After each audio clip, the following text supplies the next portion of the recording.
The voice in our head can make us or break us. But what if it's not actually ours? What if it's more like a narrator that's out of sync with our soul script?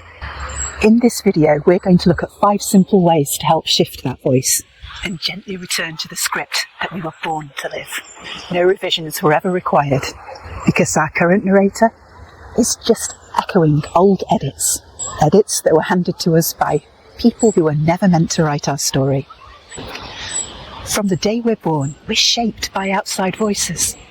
Family hoping to protect us, teachers and peers trying to help us to fit in. And over time, that shaping becomes scripting. We learn to hold back, to play it safe, to protect ourselves from ever feeling unworthy, unwanted, too much, and like threads woven in a pattern. Those fears stay hidden until life pulls a strand and we unravel, reacting on reflex, not because we know what's coming, but because we think we do. For me, saying no to myself has shown up in thoughts like, I can't do that until I'm not good enough because that dream is too much, too unrealistic. But the truth, the only thing that's ever really stopped me is me.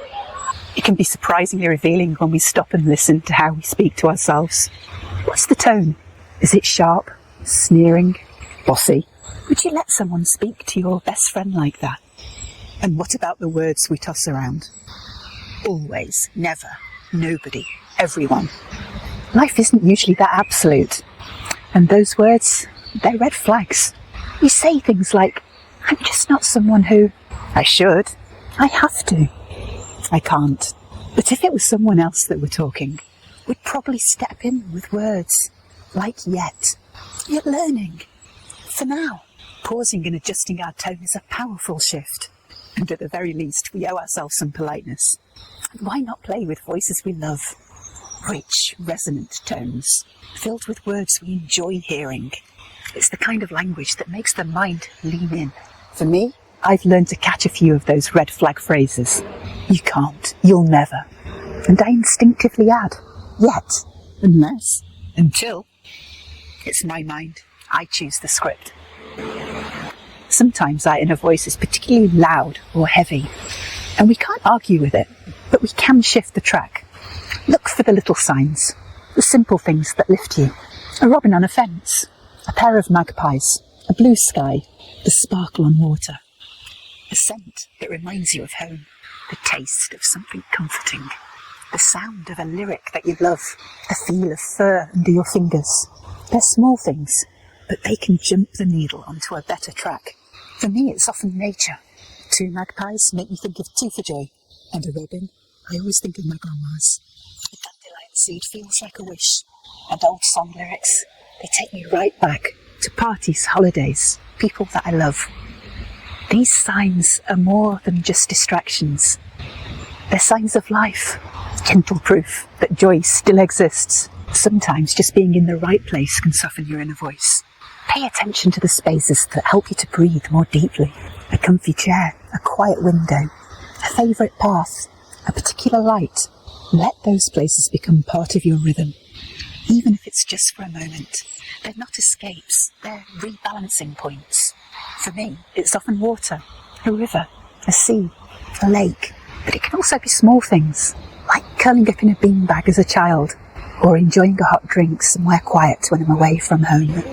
What matters is how we feel there. Reconnected, peaceful, present. Life moves in cycles. Highs, lows, sometimes looping patterns. The way we navigate them can change, especially when we build rituals that gently hold us. It's simple things. That first drink of the day, a warm shower, a short morning dance, a prayer, a deep breath, a few lines of writing. My mornings usually start with something small but steady. A short story, a meditation, a prayer. Then I sip something warm, write a gratitude note, and repeat a simple affirmation, all in a few minutes, but it changes how I start the day. These rituals don't fix everything, but they bring a gentle space where we can begin again. But what about when your mind starts arguing?